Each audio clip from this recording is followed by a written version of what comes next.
Hi guys, Coach Tommy here. Now, in this episode, I will talk about using constraints to help me get skillful. The idea of constraints is, to me, to have something to perceive and then act upon it. It can be anything. A ball coming towards your face, you need to move. A bottle coming towards your face, you need to make a defense and continue. So now, when we are training skill, we need perception and we need action, and we need to put those together. So perception, action coupling, that's the thing. And especially in open sports like self-defense and combat sports where anything can happen, these are very, very important things to have. Now in self-training, we might not have very much of equipment. People are asking that, okay, should I get a punching bag? Punching bag is very good for action capacity training. So you get to train your punches, you get strong with those, you can make different combinations, but the bag is not hitting you back. Now I have a floor-to-ceiling ball here, and now using this, and now I need to move, you see these drills, every place. But now when I want to make an action to that movement, and let's say that I've been doing punches, I'm doing punches, I'm doing punches, I'm doing punches. And now I need to move and do the punches. Need to do the punches, need to do the punches. Again, again, again, again, and then, now it came here. I'm changing hand. Very simple perception, action coupling motion. I'm not thinking about taking a step and punch. I am moving away because if I'm now taking a step, it hits me, all right? So these are very, very simple tools. Another one. Plastic bottle.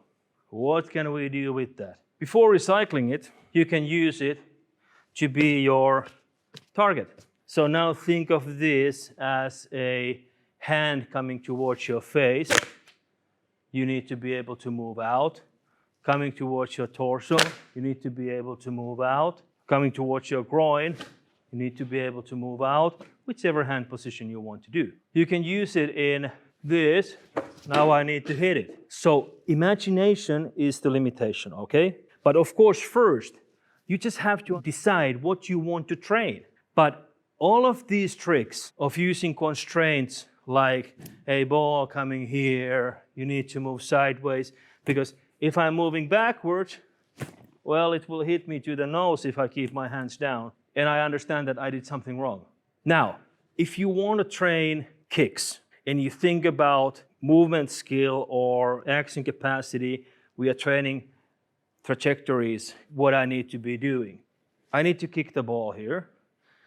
This is not going to lead to a very good result in order for me to gain the goal, so I need to be able to come here. And at first, if it's a bit hard, I can start the thing from here. I need to kick the ball. So I go and, I can do it from here and raise my leg. And then I can go into doing it. All right, this will not do it. I need to pass that. So my knee is coming up already. And then I think, now I can reach it there. And then, of course, going from the sides, now I cannot do it from here. I cannot do it from here. If I do it here, I cannot go. So now I'm going around it. Okay? So using everyday things that we find in our home to create constraints and help us do things, it's very simple. The hand movement in punching. We hear a lot, you have to punch it like this, you have to punch it like this, you have to punch it like that. Well, the thing is that you can first set a target that, I need the ball to go straight forward and come back. Now I change it a bit. I still have the same job. Now I'm changing the hand position to be like this.